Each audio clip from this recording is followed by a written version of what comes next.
ये है आपका अल्फाबेट एनालॉजी का क्वेश्चन। बहुत प्यारा सा क्वेश्चन है। देखो आप एक चीज नोटिस कर पा रहे हो, ए बिल्कुल सेम है। हाँ जी सर। और क्या यहाँ पर सेम नजर आ रहा है आपको?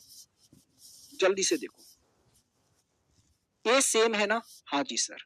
फिर सी आ रहा है यहाँ पर, वो कैसे आ सकता है? देखो बहुत प्यारा लॉजिक है, आओ मैं बताता हूं इसमें लॉजिक क्या है।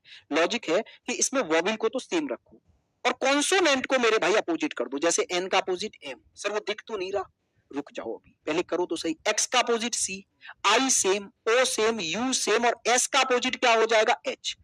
अब ये जो आपने चेंज किया इसको अल्फाबेटिक ऑर्डर में लगा दो।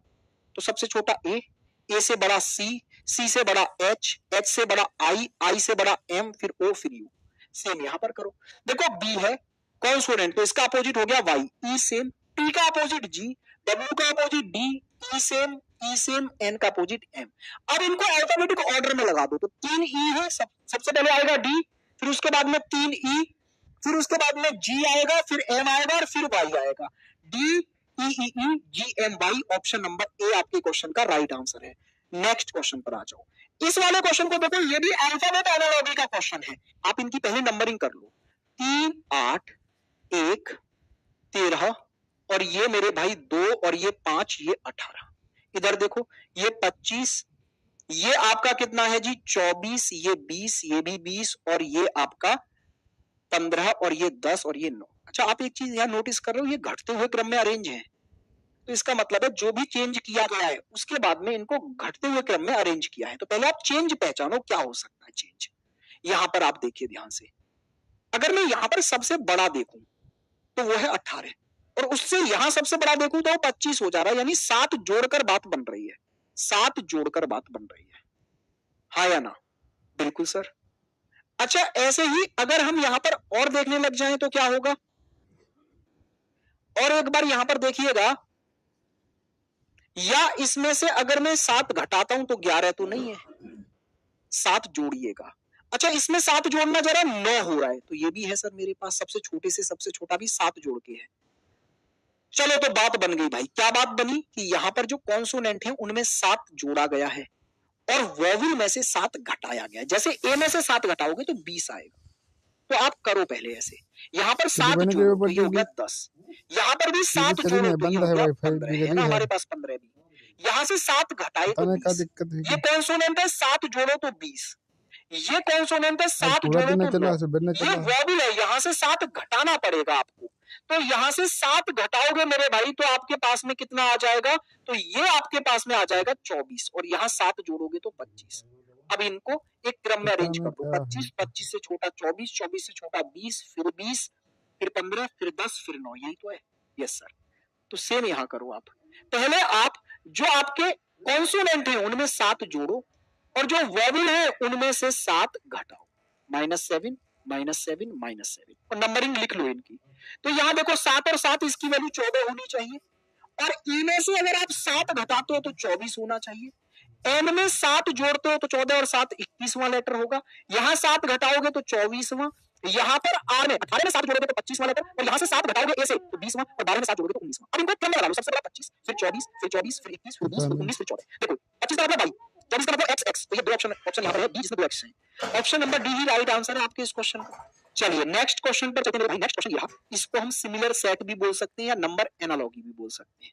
देखो आप एक चीज नोटिस करो, यहाँ 2 छुटकू नंबर है और एक नंबर काफी बड़ा है, तो कहीं ना कहीं इन दोनों छुटकू से ही ये बना होगा। अब कैसे बना है देखो, अगर मैं 9 का क्यूब करता हूं तो 729 आता है, और 19 का स्क्वायर करता हूं तो 361 आता है। अब बस इसमें से घटा दो तो कितना आ गया आपके पास में? 368 आ गया दोस्तों। ठीक है, यानी पहली संख्या के क्यूब में से दूसरी संख्या का स्क्वायर घटाओगे तो आपको बीच वाली तीसरी संख्या मिल जाएगी। सेम आप यहां पर अप्लाई करके देखो जरा, 6 का क्यूब कितना हो गया? 216, उसमें से 81 घटा दो यानी 9 का स्क्वायर, कितना आ गया भाई आपके पास में? तो आप बोलेंगे 135, यही राइट आंसर है आपका, ऑप्शन नंबर ए। चलिए नेक्स्ट क्वेश्चन पर। नेक्स्ट क्वेश्चन मेरे भाई आपकी स्क्रीन पर ये रहा, इस वाले क्वेश्चन को जरा देखिए एक बार, देखो ध्यान से यहाँ पर क्या लॉजिक है। नंबर बहुत कम कम डिफरेंस पर बढ़ रहे हैं, तो आप एक बार डिफरेंस ही ले लो। यहां से डिफरेंस कितने का है? तो ये डिफरेंस आया 36 का, और ये डिफरेंस कितने का है मेरे भाई? तो ये डिफरेंस है 23 का। सेम यहां पर देखो, ये डिफरेंस कितने का है? 36 का। और ये डिफरेंस कितने का है मेरे भाई? इसको जरा देखना आप ध्यान से। तो यहां पर आ गया ये आपका 23 का डिफरेंस। तो ऐसा ही लॉजिक ढूंढो, क्या ये 36 का डिफरेंस है यहां पर? तो आप कहेंगे बिल्कुल सर ये 36 का ही डिफरेंस है।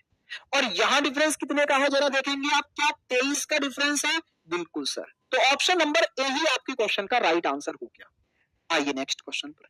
नेक्स्ट क्वेश्चन आपकी स्क्रीन पर मेरे भाई ये आपको नजर आ रहा होगा, झटपट झटपट कर देते हैं इसको। देखो यहां से यहां जाने के लिए क्या लॉजिक है आप समझिए। देखो ई से बी पर जाते हैं तो ये आपके 3 घट चुके हैं, टी से वी पर जाते हैं तो 2 बढ़ चुके हैं, आई से एफ पर 3 घट चुके हैं, के से एम पर 2 बढ़ चुके हैं, यानी +2 -3 +2 -3, वो भी कैसे? क्रॉस पैटर्न में। तो आप ऐसे ही ढूंढो। यहां से देखो R से 2 बढ़ाने पर U आएगा क्या? नहीं सर। B से 2 बढ़ाने पर D, A से 3 घटाने पर X, N से 2 बढ़ाने पर P और G से 3 घटाने पर D। ऑप्शन नंबर बी आपके क्वेश्चन का यहां पर राइट आंसर हो गया है। आइए नेक्स्ट क्वेश्चन पर चलते हैं। नेक्स्ट क्वेश्चन आपकी स्क्रीन पर मेरे भाई ये दिख रहा है, ये नंबर कोडिंग का है। देखो यहां पर जितनी अल्फाबेट है उतनी ही डिजिट है। ऐसा कब संभव है? जब यहां पर डिजिटल सम लग जाए, या तो कि 2 डिजिट में अगर नंबर है उनको जोड़ के रख दो, ऐसा तब हो सकता है। तो यहां देखना इसकी प्लेस वैल्यू तो 1 है सर, लेकिन ये 3 दिख रहा है मुझे। अच्छा इसकी प्लेस वैल्यू में अगर 2 जोड़ दूंगा तो 3 हो जाएगा। इसकी प्लेस वैल्यू में भी 2 जोड़ो 18, क्योंकि यहां पर भी 18 18 आ रहा है ना, तो ये 9 9 है। अच्छा इसकी प्लेस वैल्यू में 2 जोड़ो, कितना हो जाएगा? 14, और इसकी प्लेस वैल्यू में 2 जोड़ोगे 7। तो जो सिंगल डिजिट में था वो तो सेम रहा, और जो डबल डिजिट में थे उनका डिजिट सम हो गया। कैसे? 8 और 1 9।